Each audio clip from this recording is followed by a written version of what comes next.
A defensoria faz com que cada vez tenha mais gente procurando a defensoria, mas, por outro lado, a defensoria, para manter este sucesso, ela tem que ter um atendimento de qualidade. Talvez a gente tenha que pôr a cabeça da gente um pouco para pensar em soluções inovadoras. Uma primeira, se nós sabemos, a Daniela está me informando aqui, que metade das questões que chegam até a defensoria referem a questões de família, por que não descentralizar? Ou por que você não ter um filtro inicial? O que me chama mais atenção é quando você nega para muita gente. Quando eu olho aqui São Bernardo, eu fico arrepiada. Quer dizer, de cada 10 pessoas que vão até a defensoria, 7 vão embora porque elas têm renda acima. Isso não pode acontecer. Não pode acontecer. Porque se a pessoa vai procurar, nós temos que ter algum ouvido, alguma escuta para essa pessoa. Ela não pode ir embora, ainda que a pressão para mandar embora, para que você tenha um fluxo menor de pessoas, seja grande. Você tem que ter algum tipo na verdade, de filtro que tem que operar. Então, quem sabe, uma ideia é, vamos fazer uma pesquisa mais dentro dos processos que chegam na defensoria. Vamos ver quantos são aqueles que dizem respeito exclusivamente à área de família. As outras questões na área civil, quais são? Será que não era possível descentralizar por aí? Ou você ter grupos de defensores diferentes para cada uma dessas questões? Porque aí você agiliza o atendimento sem perder a qualidade. O que não pode, do meu ponto de vista, é você fechar a porta para 7 pessoas em cada 10, como ocorre em São Bernardo, ou para metade daqueles que procuram em Santos. 50% daqueles que vão até a Defensoria Pública em Santos, nas unidades pesquisadas, vão embora. Não pode. Se a pessoa se dispôs aí, é porque ela está sentindo que ela está com algum direito ferido. Como é que nós, na Defensoria Pública, vamos dizer, não, seu direito não é legítimo? Não dá para fazer isso. Eu acho que nós temos que ter algum mecanismo que nos permita pensar nessa situação a partir do seguinte ponto. A demanda é crescente e tomara que ela seja cada vez mais crescente, porque isso significa que as pessoas estão reconhecendo seus direitos. O que é que se faz para lidar com isso?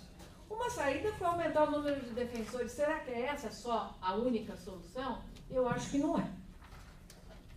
Eu acho que está errado o dado em relação à delegação. Acho que São Bernardo é 20% de delegação. É 20%. Bom, é 20% de denegação. E desses que foram denegados é porque tem a renda acima. Mas não pode denegar tanto. Não pode denegar tanto. Eu acho que a denegação está muito... Eu não sei se é renda, se você não tem que ter pelo menos uma escuta para alguém, porque às vezes a pessoa que ganha até, sei lá, 1.700 é atendida, a que ganha 1.750 não é. Quer dizer, é razoável fazer isso? É razoável? Eu acho que não é. Eu acho que se for procurar, tem que ser ouvido. Desculpa, antes de passar, só tentando aqui dialogar, eu acho que talvez a própria pesquisa nos indique um ponto específico. A gente nota que o maior causador do aumento de fluxo de pessoas, ou seja, o grande fluxo de pessoas, se dá em decorrência do retorno para a informação processual. À medida que a gente pense, por exemplo, em utilizar eventualmente... deixa eu só recuperar aqui. Eu fui buscar aquele relatório que a Fundap fez em 2007 para a Defensoria, que eu avalio que deve ter dado origem ao projeto de teleagendamento. Quando a gente olha, ele... Está desligado, né? Tá. Não, acho que não é esse que liga. Esse é só de mudar no computador. Uma das recomendações da Fundap: implantar um call center 0800 de ligação gratuita para todo o Estado, para que a população possa obter informações e orientações sobre os serviços prestados pela Defensoria, como também sobre o procedimento para acesso a eles. Considerando, porém, a complexidade dos serviços prestados e a expectativa em geral, temos que acionaram o 0800 recomendam-se alguns cuidados. Talvez recuperar esse 0800 com essa finalidade de prestar informação, talvez de utilizá-lo para informação ativa de processo, a gente já economize um retorno. Não sei, aqui a gente não pretende ter um resultado, uma direção única, mas trazer para o debate. Talvez a gente economize esse 24% que tende a aumentar, que volta a cada 4 meses, não obtém a informação e vai continuar voltando, a energia gasta para acolher e atender essas pessoas, talvez seja aí uma sobre-energia de 24% que a gente pode utilizar para um outro tipo de acolhimento. Não sei, acho que na própria pesquisa a gente tem algumas alternativas. Eu queria só, citou Santo Amaro, fazer um registro de que a subouvidora de Santo Amaro está acompanhando o evento pela videoconferência, uma inovação. Então passo aqui a palavra.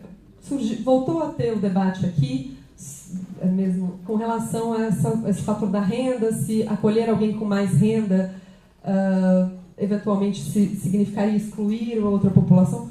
Como o Aristeu tinha sugerido de ouvir o professor Odilon, que de repente a gente aproveita que ele está aí para... Não sei se gostaria. Como não tinha nenhum inscrito, toma liberdade. Mas Bom dia a todos. Primeiro queria dizer que é uma honra muito grande participar da ouvidoria. Agora veja, eu acho que o fato de muita gente procurar a ouvidoria, eu estava pensando, primeiro que ela está ficando conhecida, por outro lado é uma coisa ruim, porque mostra a crise da sociedade, os conflitos que tem e que muita gente, como descobriu a ouvidoria, vai procurar resolver. E veja, essa questão de renda, se você não tiver, que é um debate que precisa ser feito, só para dar uma informação, hoje a nova classe média chamada é renda individual per capita de R$ 291 reais a R$ 1.119. Quer dizer, quem ganha R$ 291 reais hoje por mês é considerado classe média nova, que é um absurdo total. Tá? A gente precisa ter essas referências. E veja, o problema é o seguinte... se você não tiver um corte aí, você começa a atender todo mundo. Lógico que quem vai procurar deve ser atendido. Agora você tem um problema real de como é que você faz esse corte, que é um debate que precisa ser feito. Tá certo? Então, e para lembrar, o Brasil é um país brutalmente injusto. Eu acabei me especializando em finanças públicas. Tá? E, por exemplo... no Brasil, como a carga tributária, a maior parte é indireta, quem paga mais tributos proporcionalmente é a população de baixa renda. Tem um estudo do IPEA que quem ganha 2 salários mínimos, 50% do que ganha é para pagar imposto. Quem ganha mais de 30% é 26%. Tá certo? Então veja, porque a carga é indireta. E eu acho que são questões que nós, a ouvidoria e a própria defensoria, precisa ter alguns indicadores do que a sociedade, para ver como é que a gente enfrenta essa questão. Porque você tem, eu fico pensando aqui, né, a gente precisaria esclarecer, dar mais informações para os defensores sobre a realidade do país, tá certo? Quer dizer, você tem, centenas de milhares de pessoas vão para a prisão porque você tem uma situação social gravíssima, tá certo? Como é que você resolve isso? Porque no fim... Quer dizer, você acaba enxugando muito o gelo. Quer dizer, isso aqui é uma máquina de criar pessoas que ficam à margem da lei porque você tem desemprego, você tem um salário baixíssimo, você tem uma superexploração e, ao mesmo tempo, na televisão, uma campanha brutal de consumismo. Quer dizer, nós temos... Eu acho que não é exagero, nós estamos caminhando com uma sociedade, em grande parte, imbecilizada, que só pensa em consumir e fica infeliz porque não consome. Tá certo? Então eu acho que, primeiro, a Defensoria tem um papel fundamental, porque ela atende essa população carente, e aí tem essa contradição, que quando foi colocada a pesquisa, eu também percebi, que as pessoas dão uma nota alta, mas grande parte não sabe como é que o processo está andando. Quer dizer, mostra a carência da população. Fala da população ser bem atendida, para ele já é quer dizer, que mostra a exclusão da população, pessoal, porque o povo é tratado de qualquer jeito, em tudo quanto é lugar. mas ao mesmo tempo ele não compreende muito bem o que está acontecendo, às vezes pela própria formação e as informações.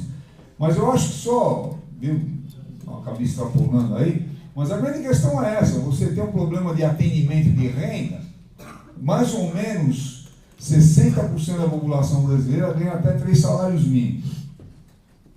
Tá? Que hoje dá 2 mil e poucos. Segundo o DIEESE, o salário mínimo hoje deveria, segundo a Constituição Federal, acho que é o artigo 7, que é direitos, e o item 5º, que fala do salário, o salário mínimo hoje deveria ser R$ 2.750. Tá certo? Então, você tem uma precariedade brutal da sociedade, essa é a grande questão. Então, a demanda vai aumentar cada vez mais.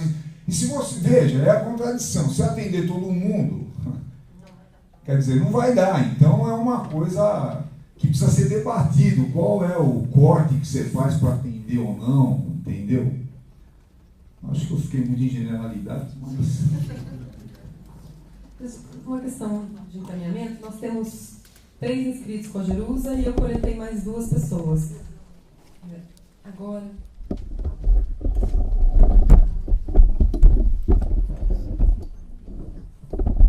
Então a gente passa para essas 5 perguntas, uma rodada final. Bom dia a todos e a todas. Meu nome é Anabela Andrade, eu trabalho na militância com mulheres em situação de violência doméstica, lá no Grajaú, lá em Parelheiros. E lá nós temos assim, essa questão das mulheres, quando elas se encontram longe colocadas para fora de casa, e uma delas, que é uma moça muito rica, foi colocada para fora e ela entrou em situação de rua. Ela tinha um PT Chrysler no nome dela, mas o marido enfiou ela na rua. Ela com 2 crianças. Então, fica isso que a professora falou, né, de denegar. Por quê? Porque se você for pegar o CPF dela, ela tem um carro. E como fica? Ela estava na rua. Daí nós tivemos que fazer todo um movimento para colocá-la abrigada com as 2 crianças. E que não pode ser naquele abrigamento dos nossos albergues, porque as crianças estudavam no chapel. Então, mas ela estava na rua. Então fica aí a minha reflexão, que a professora falou, né? E daí nós tivemos que ir para o Ministério Público, porque a gente não conseguia oficiar o marido dela. Aí eu tive que me travestir de entregadora de cesta de café da manhã, que o cara era um bagre. Aí entrar lá no flat, cesta de café da manhã. O cretino desceu, aí a gente oficiou. Então, fica aí, doutores, isso é uma boa coisa, né? Para quando se não consegue pegar a pessoa, a gente faz isso, né? Eu sou da área de serviço social e a gente faz qualquer coisa por quem está precisando. Isso, então, professora, eu gostei muito da sua fala e eu trabalho também aqui no centro com o pessoal de cortiço, dos catadores, e a gente tem, como o André falou, milhões de cortiços, né? De pessoas que nem sabem o que é defensoria.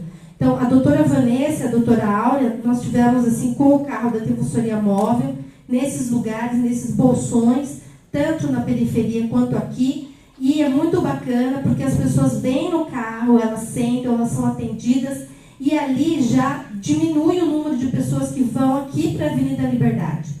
Então, eu gostaria de colocar isso na pauta da senhora, doutora Daniela, para que nós conseguíssemos colocar o defensoria móvel nos rincões. Porque se a pessoa vê defensoria móvel, nossa, eles ficam emocionados com o atendimento. Tá? Muito obrigada.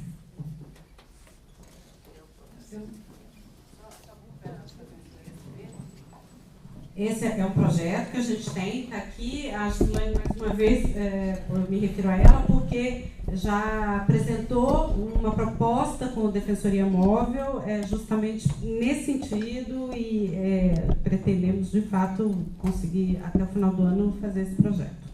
Está no nosso horizonte. Desculpas, mas eu tenho que sair.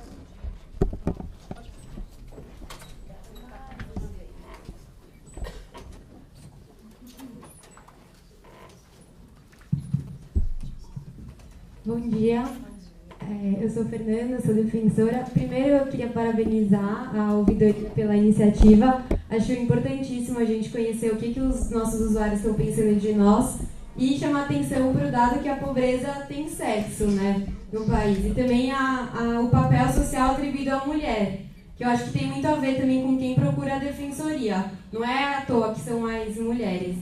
E aí, o que mais me angustiou foi saber a busca por informações processuais.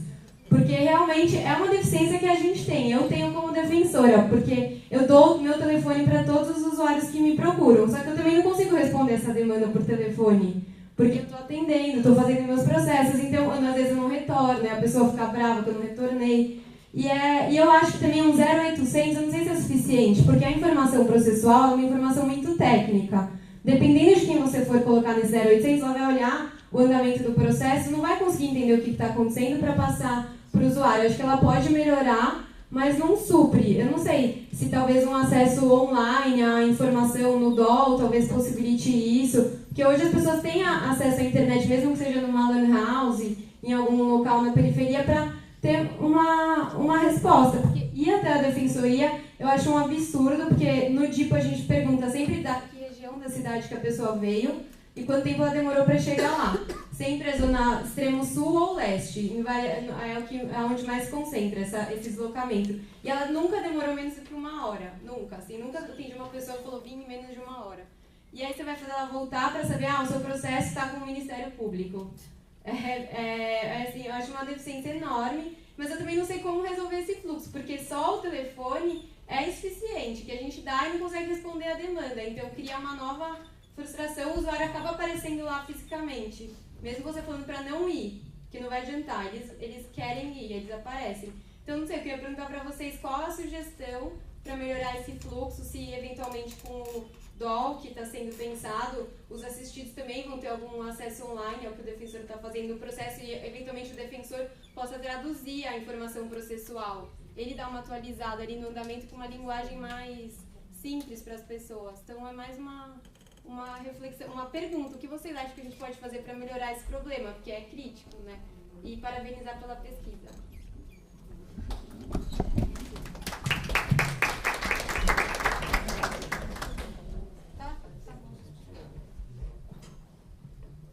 Bom dia a todos. Paulo, do Estado do Espírito Santo.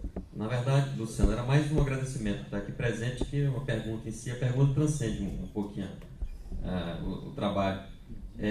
Uma das minhas grandes felicidades foi ter sido aprovado para defensor do Estado do Espírito Santo em 2009. E eu acho que uma das segundas, depois que ingressei, foi exatamente depois da alteração da Lei 102. Porque eu não sei como é que eu ficaria, e diversos colegas também, sem existência desses canais de comunicação e mediação entre os defensores e a sociedade. Uma das características que eu observei, depois que eu ingressei na defensoria, não como estudante, foi uma característica da defensoria que transcende um pouco as outras carreiras jurídicas, que é o lado da sua independência.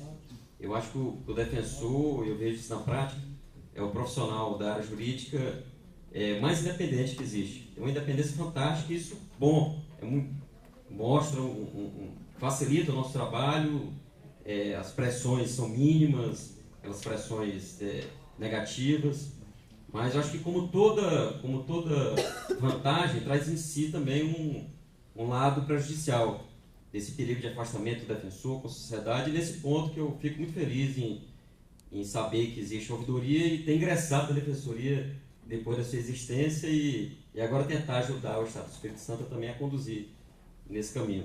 E só uma pergunta, Luciano.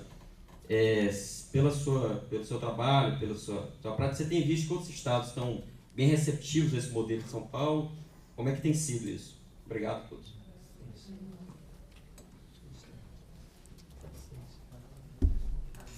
Então são os dois. Bom dia. Meu nome é Walter, tenho 49 anos, sou de São Paulo mesmo. Eu só tenho 2º grau, estou caindo paraquedas aqui, algumas pessoas me conhecem. 7 anos de defensoria pública, é isso, né? Antes tarde do que nunca, pois nunca é demasiado tarde, né? Uma pergunta que o companheiro me lembrou sobre a clínica Luiz Gama, que faz tempo que eu não acompanho o trabalho deles, mas em 2010 eu estava entrando no movimento nacional da população de rua e me sinto constrangido em estar em condição de rua na cidade que eu nasci há 49 anos atrás. Vocês me comentaram de call center, informação ativa de processo online. Aí, há alguns anos atrás, eu ouvi falar que foi criado o Disque 100. Só que uma coisa é uma coisa, outra coisa é outra coisa. Aí eu ouvi um comentário aqui agora há pouco, opa, 24% de energia, opa, se já tem um 0800, se já tem um Disque 100, qual a possibilidade desses dois serviços se unirem de alguma forma? Essa é só uma pergunta. Os donos da Defensoria Pública são os usuários, tem certeza? Os usuários sabem que são donos da Defensoria? A desinformação é grande. Postura passiva e proativa. Ixi, o que é proativo mesmo? Sobre tentar ser específico, que desde 2004 eu participo do psicodrama no Centro Cultural de São Paulo. Pela informação que eu estou ouvindo, é o único lugar no mundo que existe psicodrama público num espaço aberto e gratuito. E eu sempre brinco, participo lá desde 2004, né? Que é uma grande propaganda enganosa que fazem. Porque o que acontece lá, na verdade, é sociodrama. Porque estas ferramentas são raramente utilizadas publicamente para levantamento de demandas pontuais, com mecanismos de participação popular, estimulando rodas de conversas organizadas horizontalmente pelos cidadãos, coordenadas por técnicos voluntários, num sistema desenvolvido em parceria com usuários. Tem que ser ele presente, né? Considerando um atendimento de massa no início de uma atividade planejada, culminando no atendimento personalizado, acessando prioritariamente informação deste tipo de serviço jurídico que chamamos de ouvidoria, em audiências públicas, em espaços públicos, sem problema de ar-condicionado, se chover não tem problema, embaixo do viaduto do chá pode ser um bom lugar, estimulando também o debate público, apropriando com conhecimentos da linguagem assembleática. Eu sinto muito feliz de ver Libras num espaço como esse. Não sei se tem algum deficiente audiovisual, mas um cadeirante poderia também ter dificuldades. Aí eu gostei, não gostei. Quer dizer, sei lá, a pobreza é uma miséria em qualquer canto, né? O que a defensora falou. Pobreza tem sexo no país. Putz, enfim, espero ter contribuído. Não sei se eu formulei alguma pergunta e parabenizo que iniciativas como essa estejam acontecendo. Obrigado.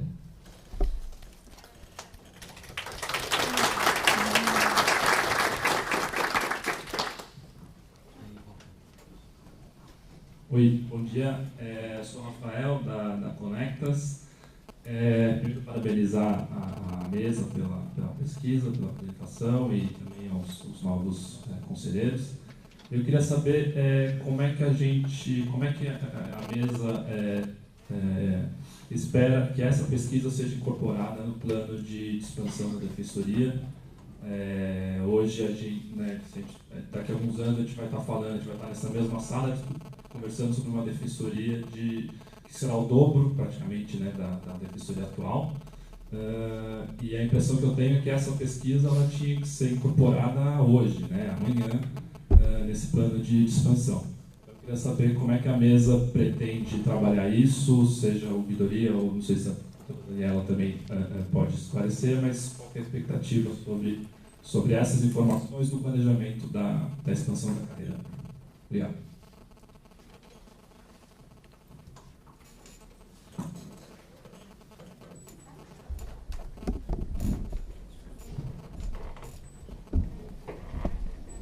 Primeiro, vou começar pelo seu Walter. Posso te pedir para deixar essa sua anotação, que eu vi que você estava lendo, se puder deixar para a gente? Obrigada.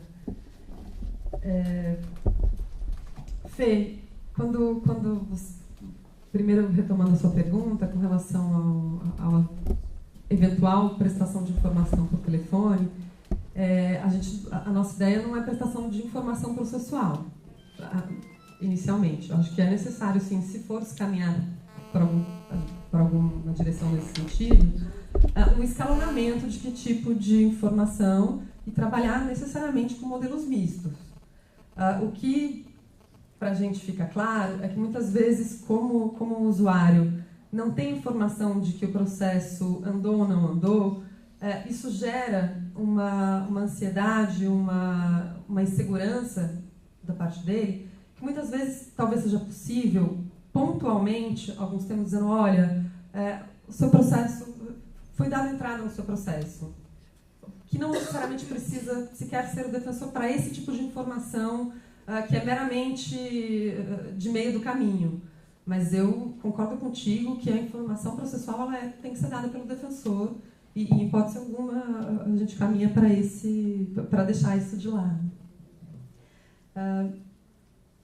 Respondendo ao Paulo, hoje, na verdade, o Padre Walter falou 6, hoje nós temos 8 ouvidorias externas, São Paulo, Bahia, Acre, Mato Grosso, Rio Grande do Sul, Ceará, estou esquecendo algum.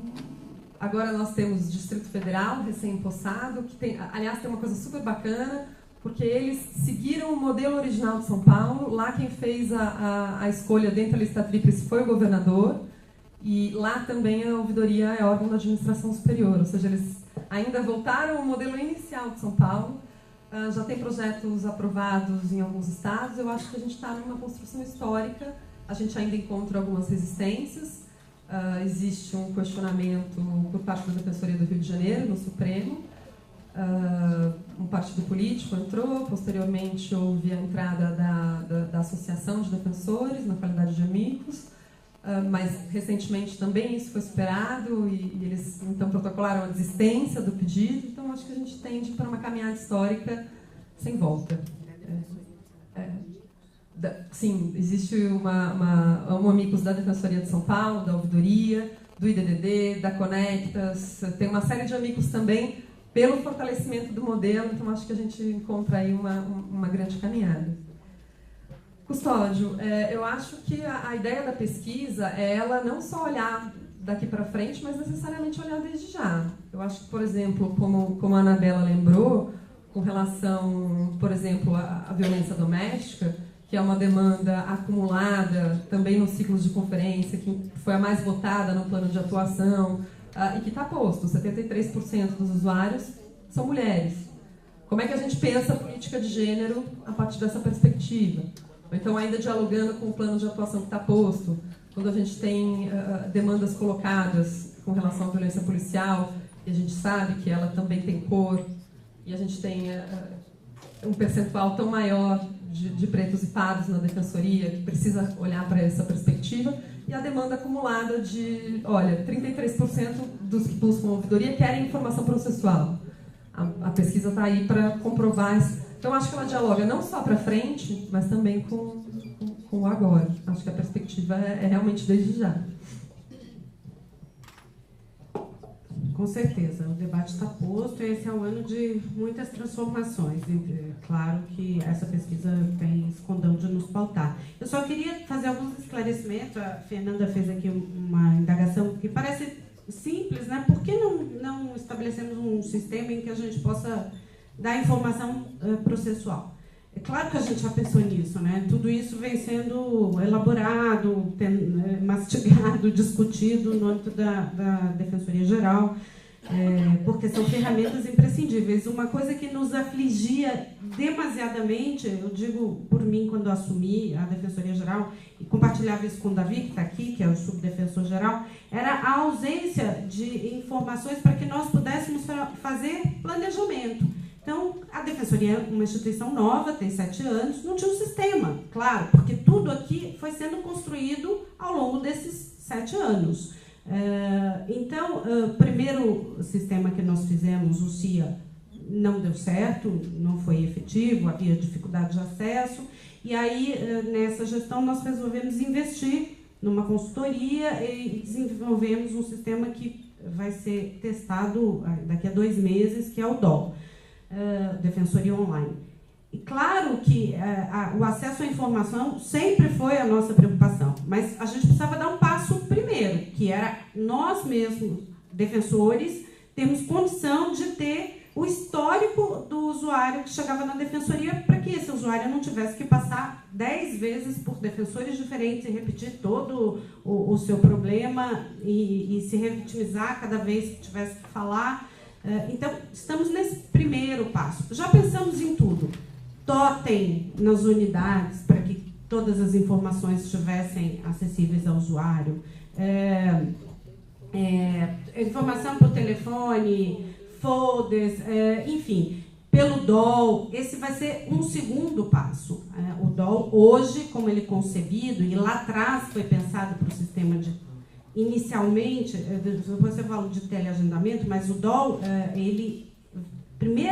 a função dele é dar esse conhecimento para os defensores públicos do que se passa na defensoria, de quem são as pessoas atendidas, onde ela passou e o histórico que essa pessoa tem, qualquer que for a unidade em que o processo dela esteja tramitando. Então, a gente vai ter condição de fazer isso. Na área criminal, ferramentas espetaculares como o processo que está ali registrado, avisar no momento em que aquela prisão está vencendo, para que o defensor possa fazer o pedido, coisa que a gente fazia no papelzinho, né? Eu tinha ficha, cada dia eu tinha que consultar aquelas fichas, quando as fichas iam aumentando, chegou um momento que você tinha 300 fichas, você não conseguia mais consultar e não sabia quando é que aquela prisão ia vencer. Então, assim, coisas fundamentais para a utilização do defensor no trabalho do dia a dia. Esse vai ser um segundo passo, e para isso a gente precisa de uma outra consultoria, a gente precisa aumentar e ampliar esse sistema, precisa planejar, precisa de dinheiro, precisa, enfim, uma série de dificuldades naturais numa instituição que é nova e que está caminhando e essas ferramentas sendo construídas aos poucos. O teleagendamento já é uma outra coisa. Nós nunca pensamos nesse sistema para fornecer informações processuais. Porque, primeiro, ele será feito, e hoje os pilotos são 3, são feitos por pessoas que não são advogados e não sabem dar informações processuais. Aquilo é apenas para entender a demanda do usuário e marcar uma agenda compatível que a unidade tem o dia que ele vai, para que ele não tenha que esperar na fila, para que ele tenha um horário marcado. Isso aconteceu porque nós tínhamos em alguns lugares tremendos problemas com fila de usuários, como ainda temos um pouco aqui, por exemplo, na Liberdade. Mas Campinas era um lugar que o juiz do fórum não permitia a entrada dos usuários, então aquela fila, como acontece na Barra Funda, inclusive. Mas ali, as pessoas que iam ser atendidas tinham que se dirigir à unidade da defensoria, que era dentro do fórum. E como o juiz não autorizava a entrada, senão depois do meio-dia, as pessoas chegavam às 6 da manhã e ficavam até o meio-dia no sol e na chuva. Então, era emergencial, aquilo a gente precisava de qualquer forma resolver aquela situação. Então a gente fez o teleagendamento. As pessoas hoje ligam e elas sabem que elas vão ser atendidas no dia 5 de junho, às tantas horas da manhã, às 9 horas da manhã, e isso acabou com a fila. Claro, há dificuldades, para mim foi uma surpresa a notícia de cada 10 reclamações, até o top 10 essa está incluída. Nós não temos conhecimento disso. Está aí o quanto é importante a gente fazer essas pesquisas. A Gislaine está acompanhando, acho que já foi acionada para isso, né? A Gislaine até trouxe a Gislaine aqui na mesa, porque se houvesse alguma dúvida para explicar. E nós tentamos aprimorar cada vez mais, né? Mas são soluções que nós vamos encontrando e juntos experimentando, porque, como eu falei, é natural de uma instituição que está caminhando, que está crescendo e que está cada vez mais preocupada em bem atender e não fechar o acesso à justiça, muito pelo contrário, que ele seja efetivo e pleno, e testando testando esses novos instrumentos. É isso. Mas é sim uma preocupação nossa, esse acompanhamento, e essa pesquisa revela muito isso, do quanto o nosso usuário, ao longo do tempo, ele perde esse contato e a necessidade de informações mais pormenorizadas que ele tem, né, ao longo do processo, que são as informações processuais, e talvez isso fique para um segundo momento do Defensoria Online. Acho que é isso, né? Você quer falar alguma coisa, Gislaine? Não? Então tá bom. Passo para a Luciana encerrar. Bom, acho que está posto que isso é um pontapé inicial, a gente tem ainda uma caminhada pela frente. Queria mais uma vez agradecer a todas e todos pela presença, pela parceria, pela caminhada que a gente tem pela frente. Eu vou aqui tomar só licença antes da gente encerrar, chamar o Paulo Mariante para tomar posse, que por conta da viagem teve ali.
Celebrando que agora temos um conselheiro de fora da capital.